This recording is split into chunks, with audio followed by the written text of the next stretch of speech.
The following interview is between Greta Blackburn, founder of Fit Camps, founding editor of Ms. Fitness magazine, and co-author of The Immortality Edge, and Dr. Joe Mercola, the renowned holistic doctor and pioneering internet superstar.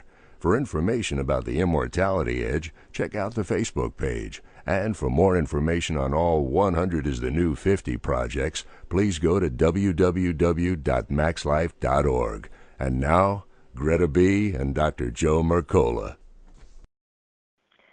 So, Joe, I got to jump in here. I want to lay a little context in a minute, but the first thing I have to ask is, how did Dr. Joe Mercola happen? I mean, when everybody else was 5 years old and you're playing with sleds and trains and wagons and cowboys and Indians, did you think, I want to grow up to be the world's top internet alternative holistic doctor? How did it happen? No, I was always passionate about being healthy. I read Dr. Ken Cooper's book in 1968, and I think I was in 7th or 8th grade at the time, and got inspired to be healthy. And at that time, in the 60s, if anyone can remember back then, people weren't running around as an exercise. Exercise really wasn't very popular, and if you were running on the street, you were considered a criminal. So I had lots of cans and rocks thrown at me during those times, and I was just really passionate about staying healthy.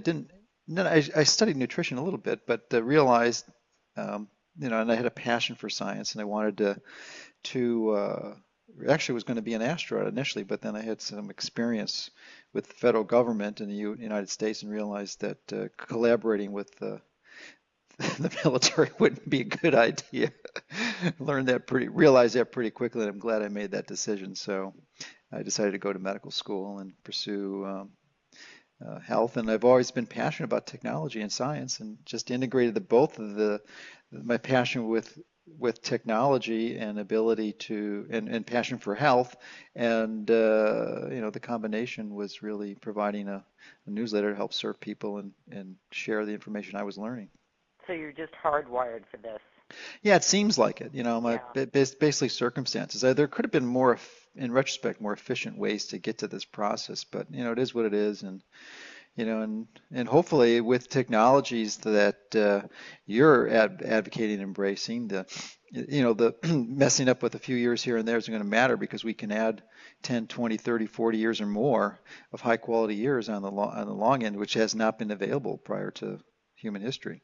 Oh, wow, what a great segue into my next question. As you know, I'm the co-author with Dr. Mike Fossil and Dr. David Weinrosky of The Immortality Edge, and I'm also sort of pioneering a whole new movement, which we're just simplifying down to the phrase 100 is the new 50. Mm-hmm. Okay, so you're really the big guy out there promoting total wellness, health, fitness. So I'm assuming that something like 100 is the new 50 isn't going to shake your boat too much. It's going to be something that you believe possible. Well, it's not only believe possible, I'm counting on it. I mean, I'm going to be really disappointed if it's not. And and it's not idle speculation, considering the advent of technology. And I mean, it's pretty obvious that people can see the improvements we've had in computer technology. And Ray Kurzweil, of course, is the expert on this and really one of the leaders in the world in helping people understand this progression. But Moore's law and the increasing computing capacity by 50% a year or more, and the reduction in the cost by 50%, it leads to some pretty extraordinary technologies. And of course, it transfers throughout most of the industry. So. Yeah, and speaking of technologies, and Ray Kurzweil, who did a little video presentation at something that I co-chaired, the Manhattan Beach Project, the think tank where you were one of the on the medical panel there. Mm-hmm. And of course, Manhattan Beach Project was all about opening up the possibility that we can demonstrate by the year 2029 reversal of aging in a human. And you spoke on the panel. Mm-hmm. So I'm going to assume from what you've just said that you believe pretty strongly that by 2029 we will be able to demonstrate reversing human aging. Well, I don't know the specific time frame. I haven't studied it carefully enough to make an accurate projection, but I know at some point it would be, and hopefully it's in most everyone's listening to on this call to their in their lifespan. So I really think that we're going to see some improvements, and it's invariably and it's inevitable. There's just no question it's going to happen. The only real question is when, and I think my impression is it's going to be sooner rather than later. And did you happen to see the Kurzweil piece in the recent Time magazine, with Oh, the yes, yes. yeah. So, and he's talking about the year where The singularity. immortality begins being at 2045. Hmm. So I think somewhere between Manhattan Beach and Kurzweil at 2045, we're probably in the realm of what we're talking about, the point Absolutely. at which we stop aging. Well, I don't know that we'll stop, but we'll be able to repair the damage of aging, I Which is think. along the lines of the Aubrey de Grey Right. Sen's theory. Well, it's funny because I wrote The Immortality Edge and put together this team on the book because and you'll understand what I'm talking about. You and I are in fields where we have all of this stuff available to us. We're in the trenches with these guys. We go to conferences. We know what's available. And what the goal of the Immortality Edge was to get this word out to the mainstream. In particular, this is a prescriptive book on telomere biology, but it's one of the bridges. It's one of the pieces of the puzzle. But I'm wondering what your views are on when something is cutting edge, it's controversial. I know you've been in the middle of controversy. How do you get past it? How do you get people to believe it? I know that Mehmet Oz had you on to sort of bridge the gap between traditional medicine and alternative. What's the secret in getting this stuff on the radar screen so that people look at it in a way that isn't through the skepticism lens?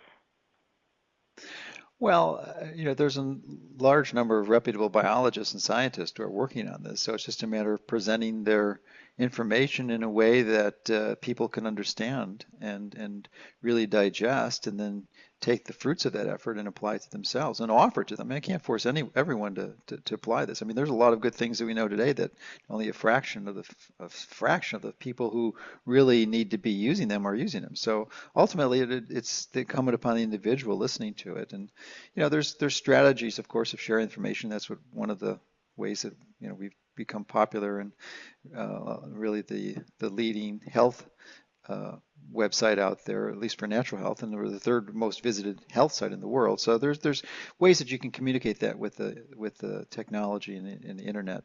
But ultimately, it's incumbent upon the individual to make that choice.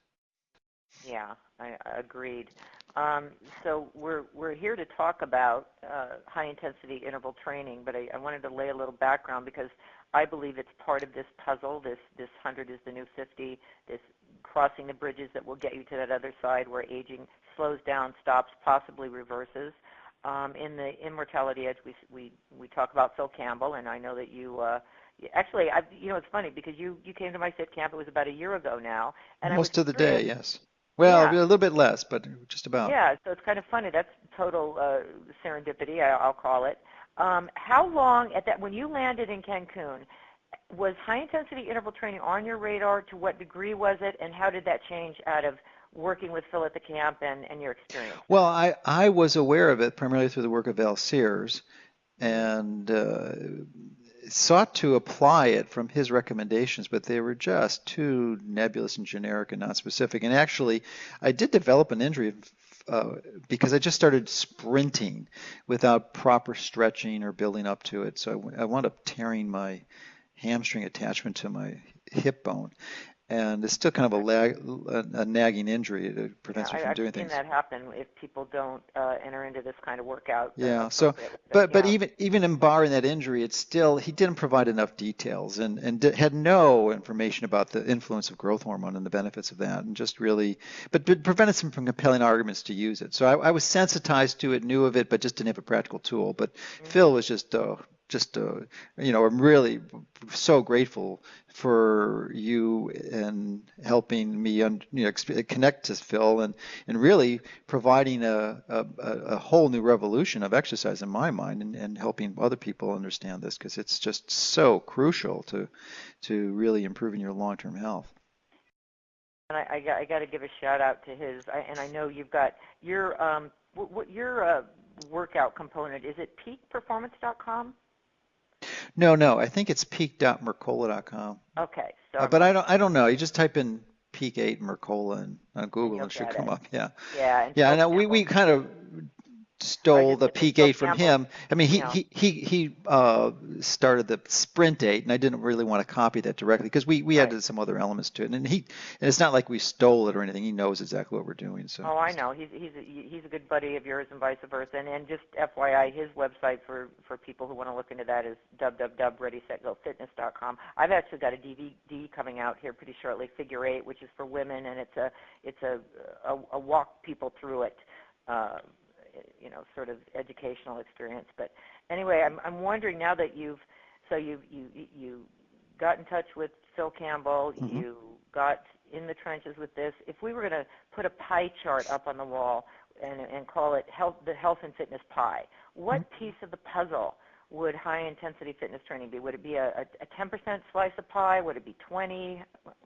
Well, do you mean the whole pie or the exercise Of the whole component of the pie? pie? Of the whole? Well, you know what? Let's talk about just the whole pie. Is it going to be a little teeny sliver? No, that's a good question. I would say it's somewhere between 10 and 20%, That's I would where I say. got it. That's Yeah, where I peg it. yeah. Yeah, It's I hard to agree. say, but I think diet's more important because you can do perfect exercise, and if you're eating poorly, just hang it up. Don't even try it. Agreed. It's Agreed. just not going to work. Well, that's the principle, or the thinking behind people who eat whatever they want and then get on a treadmill for 2 hours and think that that's gonna hmm take care of business. It's just not, and it's particularly the kind of workout they're doing typically on a treadmill isn't going to do it either. Um, But it's an important part. I mean, in some ways, the question is like, what's the most important part of a car? Well, yeah. if you don't have the wheels, and you don't have a steering wheel or the gas, I mean, you need all the parts. Yes. Yeah. Well, so you know, and I mentioned that the Immortality Edge has this as sort of the key physical workout component of the anti-aging puzzle based upon telomere biology. So, obviously I and my co-authors believe that it's a bridge, just like telomere biology is a bridge, stem cells technology is a bridge that will help elongate life to get us to that point on the other side where aging dramatically slows, stops, or reverses. Mm-hmm. Our mutual friend David Kekich in Life Extension Express has a whole section on high intensity and Phil Campbell and blah, blah, blah. So if we were going to say, would it be fair to say that high intensity interval training is an anti-aging workout? Oh, there's just no question about it. Yeah. It's because it increases growth hormone. I mean, there's a large number of people who are using growth hormone therapy as part of their anti-aging protocol, and many of your listeners would know that it's not inexpensive. It's well over $1,000 a month, and it's a shot, and it's not necessarily perfect because you're sort of forcing it on the body and producing in levels that is outside of the feedback loop, so you may actually cause more harm than good. Right.